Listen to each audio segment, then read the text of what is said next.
السلام عليكم.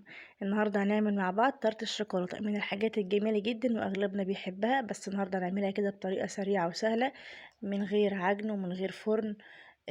وكمان من غير ما نحتاج كريمه لباني في الشوكولاته، بتطلع حلوه وسهله وبسيطه جدا ومناسبه قوي للناس المبتدئه. يعني هتخلصوا الفيديو ده وتنفذوها على طول، بيبقى طعمها اكتر من رائع. يلا نبدا في وصفتنا. ولو عجبكم الفيديو النهارده ما تنسوش اللايك والشير. هجهز اول حاجه عندي وهي طبقه البسكوت. بحتاج عندي بسكوت ساده اي نوع انتوا بتحبوه. هحتاج حوالي باكت ونص من الحجم الكبير ده، بيكون وزنه 110 جرام. يعني اجمالي كميه البسكوت بيبقى 165 جرام. اي نوع انتوا بقى بتفضلوا. بنكسرها كده باي حاجه بحيث ان تبقى ناعمه معانا خالص، او ممكن نطحنها في الكب على حسب زي ما انتوا عايزين. المهم نوصل للخليط اللي بيبقى ناعم جدا عندنا بالشكل ده. الكمية دي بضيف عندي في تلت كوباية من الزبدة السايحة، ولازم نستخدم زبدة نوعها حلو عشان ناخد طعم كويس. ونقلب الخليط ده كله مع بعضه لحد لما نوصل ان البسكوت اتغلف تماما بالزبدة، بيبقى اشبه معانا كده بالخليط الرملي اللي انتوا شايفينه ده، ويبدأ يتشكل معانا بطريقة سهلة ومن غير ما يفك مننا. جهزت عندي بقى قالب التارت او اي قالب موجود عندكم. ده اصغر حجم عندي، ده تقريبا مقاس 16 او 18. المقدار ده بنستخدم اصغر صينية عندنا عشان تطلع معانا مظبوطة.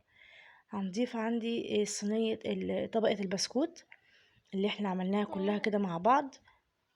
هنوزع بقى طبقة البسكوت كويس جدا، واهم حاجة واحنا بنفردها ان احنا نعمل ليها حواف كده عالية عشان لما نيجي نحط الطبقة التانية ما تخرجش منها.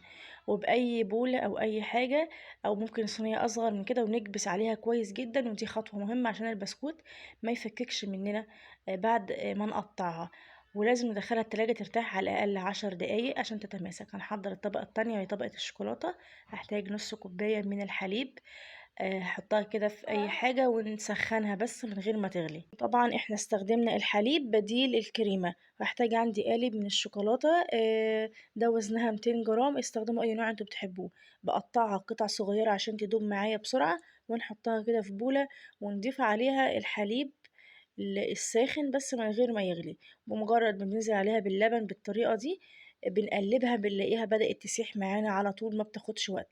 ممكن كمان تسيحوها في الميكرويف لو حابين، ولو حسيتوا ان هي الحليب بدأ يبرد شوية والشوكولاتة كده متماسكة ما بتصيحش، هنحطها على حمام بخار أو حمام مائي ونقلب باستمرار لحد لما تبدأ تسيح معانا بالطريقة دي، مفيش أي كتل خالص. وعشان نعوض الكريمة اللباني ونديها دسامة وتست أعلى، بنديها كده بنضيف لها معلقة كبيرة من الزبدة ونقلبها كويس لحد لما تدوب معانا بالطريقة اللي انتوا شايفينها دي. واهم حاجة ان احنا خليط الشوكولاتة ده او الجناش لازم نسيبه يبرد تماما قبل ما نحطه على طبقة البسكوت، مش اقل من ربع ساعة او تلت ساعة. بنخرج صينية البسكوت زي ما انتوا شايفين كده. انا حطيتها في صينية تانية عشان تبقى سهلة معايا وما بقاش كده احركها والبسكوت يتكسر مني. هنضيف على طول طبقة الجناش بعد ما بردت شوية، وندخلها التلاجة لمدة مش اقل من 6 ساعات لحد 12 ساعة. ودي خطوة مهمة جدا عشان نضمن ان طبقة الشوكولاتة تماسكت معايا وما تبقاش سايحة مننا بالطريقة دي. نيجي بقى لمرحلة التقديم. هنجيب كده بولة صغيرة او كوباية وهنحط عليها قالب الطرت، ونبدأ نزق الحرف بتاع القالب لتحت عشان نطلع القالب بشكل متناسق بالطريقة دي كده وبكل سهولة. ونبدأ نزينها بأي حاجة متاحة عندنا، سواء بقى بشوكولاتة أو رشة كاكاو، ممكن شوكولاتة مبشورة، أي حاجة موجودة عندكم. وممكن من غير أي حاجة خالص، هي أصلا طعمها لوحده كده تحفة.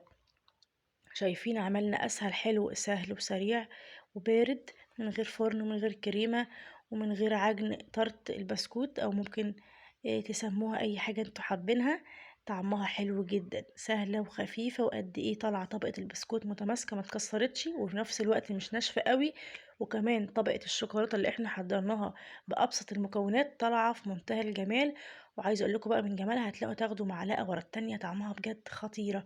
استنوا بقى ان شاء الله وصفات تانية للطرت بالفاكهة، والطرت بالكاستر وحاجات تانية كتير. لو عجبكم الفيديو متنسوش اللايك والشير.